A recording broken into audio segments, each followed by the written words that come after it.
Hey, friends. Welcome to episode 125 of the Note Coach podcast, Take the Pressure Down. I'm your host, Suzanne Culberg, and I was recently watching the John Farnham documentary with my family. Don't judge me. I must admit, I'm not a big John Farnham fan. What would you say, ambivalent. But I found the documentary quite interesting and had me thinking, Take the Pressure Down, which is one of his songs, and hopefully I can get through this entire episode without ruining your hearing by breaking into song, because I find it really hard to say that phrase without singing. How many of us put so much pressure on ourselves to get instant results? Whether it be launching a business or losing weight or getting fit or creating boundaries with loved ones or a new routine with our children. We spend a lot of time often building it up in our head, planning it. And then when it comes to execution, it needs to work instantly, or we make it mean that we're somehow failing or bad or inherently unworthy. And there is a lot of pressure with this. Like, if I don't do it now, it's not going to get done. And I was also thinking about this morning as I was mopping the floor, of all things. Because I mopped the floor and then the kids had breakfast and then they spilled something. And then I was like, oh, I have to mop again. Like, I only just did it. But there wasn't any pressure in that. Like, you can never eat again, or you can never walk on this floor again. It needs to stay pristine forever. Like, we understand with things like mopping or washing or, cleaning ourselves, that it's something that we have to do repeatedly. It's something we have to do daily or, almost daily. And that if it doesn't turn out exactly right the first time, we get another chance. So if you're, launching something in your business, and I speak about this because at the moment I am in launch for my Why Wait program. The next cohort starts in October. It's going to be fabulous.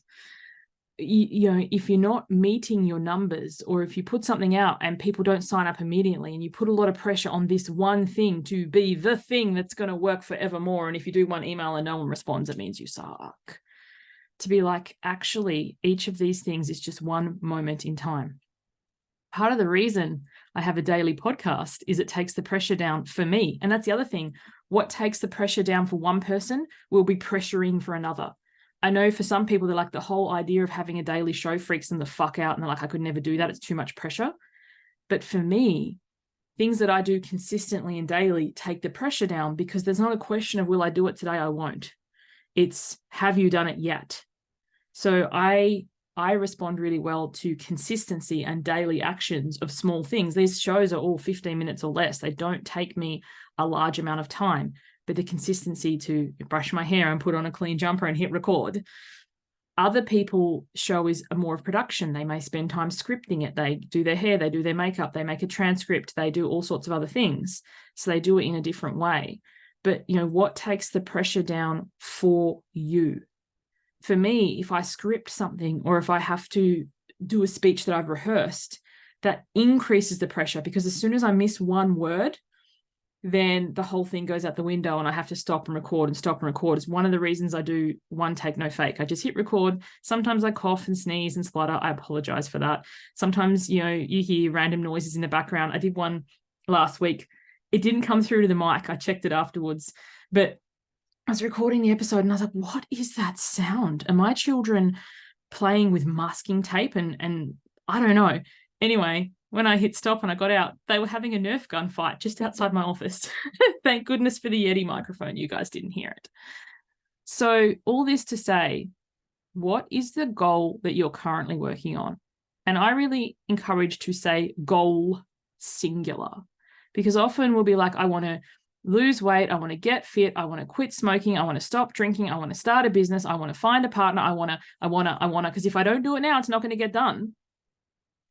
And that's a fuck ton of pressure. So what I'd like you to take away from today's episode is to be willing to do less, to practice containment, and to focus on one goal at a time, and to trust that what you're doing with that goal is enough. Another song comes to mind, Let It Be Enough from Hamilton. Once again, squeezing myself not to break into song. Let it be enough. The time that you have to dedicate is enough. The activities that you're taking is enough. Because sometimes when we're feeling the pressure or feeling that we need to do more, what we're actually trying to do is to fill the gap in our confidence with doing more stuff.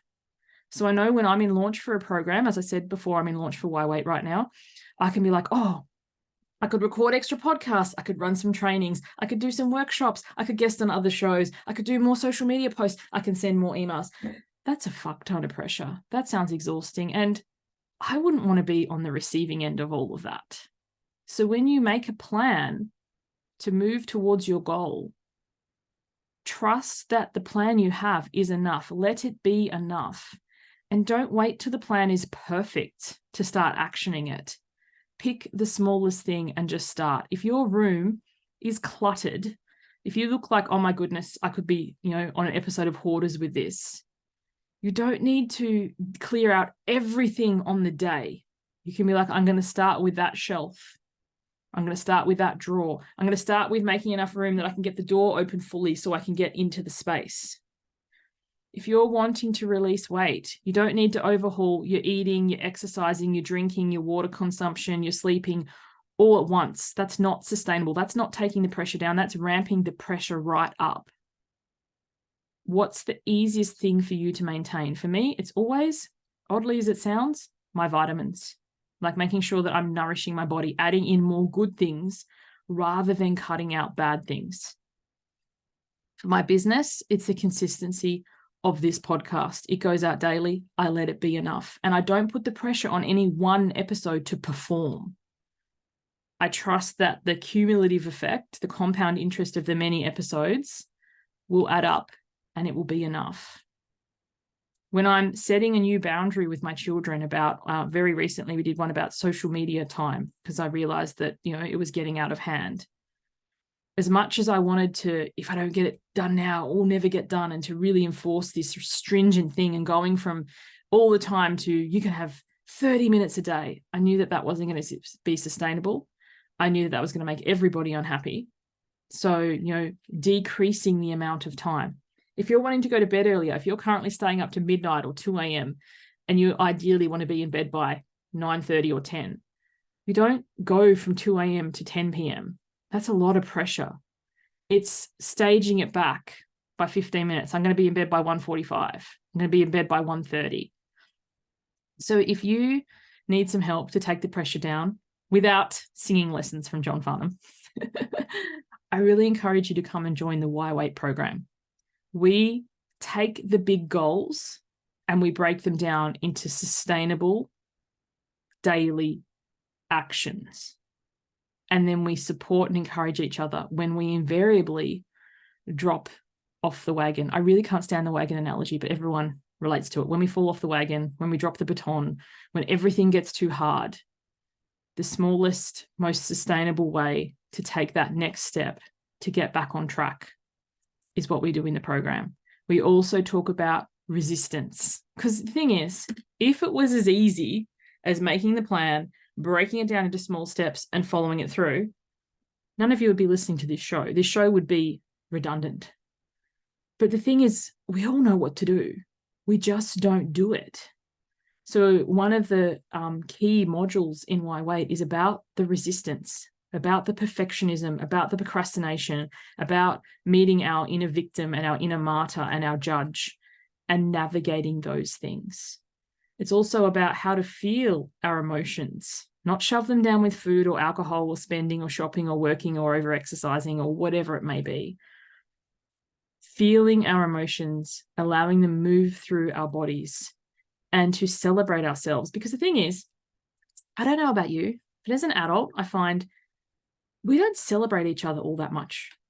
As a child, you watch a child take their first steps, everybody's cheering and hooting and hollering and celebrating and videoing it and putting it on Facebook. When a child claps for the first time, when a child poops in the potty, it's like, let's have a party.